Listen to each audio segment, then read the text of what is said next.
رمشا ہمیشہ سے خوش مزاج، باادب اور حساس دل رکھنے والی لڑکی تھی۔ اس نے بچپن سے سیکھا تھا کہ رشتوں کو نبھانے کے لیے برداشت، خلوص اور قربانی درکار ہوتی ہے۔ وہ ہر کسی کے لیے اپنا وقت، جذبے اور جذبات نچھاور کرتی، مگر دل بدلے اکثر زخم نہیں پاتی۔ شادی کے بعد رمشا کی زندگی بدل گئی۔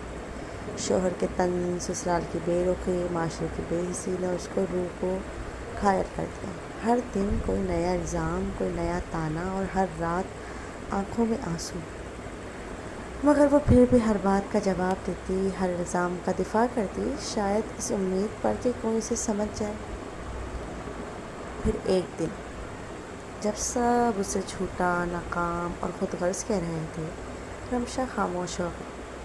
اس نے نہ کوئی جواب دیا، نہ وضاحت، بس خاموشی سے سب سنا اور کمرے میں چلی گئی۔ دل کی گہرائی سے ایک آواز آئی، اب اور نہیں، اب صرف خود کو بچانا ہے۔ یہ خاموشی اس کی پہلی بغاوت تھی، نہ دنیا سے بلکہ اپنی ٹوٹی ہوئی ذات کو بچانے کی۔ وہ اب سب کچھ سننے لگی تھی، مگر خود کو ضائع کیے بغیر۔ خاموشی کے ساتھ ساتھ رمشا نے اپنی چھوٹی بیٹی نور کو تھام لیا۔ نور اس کی روشنی تھی، امید تھی۔ رمشا نے پڑھائی دوبارہ شروع کی، ایک online teaching platform پر بنایا اور آہستہ آہستہ خود کو مضبوط کیا۔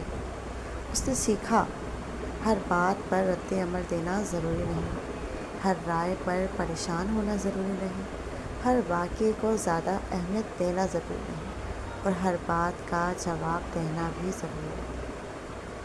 اب جب کوئی اسے طعنہ دیتا، وہ مسکرا دیتی، کوئی الزام لگاتا تو خاموشی سے آگے بڑھ جاتی۔ اس کی زندگی میں پہلی بار سکون نے گھر بنایا تھا، بغیر کسی کے رویے کو بدلنے کی خواہش کے، صرف اپنی ذات کو سمجھ کر۔ رمشا کی خاموشی اب اس کی طاقت بن گئی تھی۔ وہ سمجھ چکی تھی کہ وقت سب کچھ بدل دیتا ہے، بس برداشت اور سمجھ بوجھ کی ضرورت ہوتی۔ کئی سال بعد اسے ایک تقریب میں سابقہ شوہر اور سسرال والے ملے۔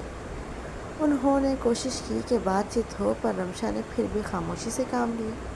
اس کی شخصیت، اعتماد اور سکون دیکھ کر سب حیران تھے۔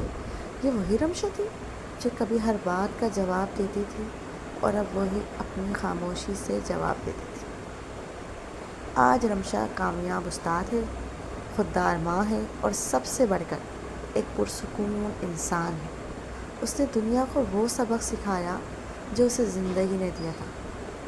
خاموشی، درگزر اور نظر انداز کرنا بعض اوقات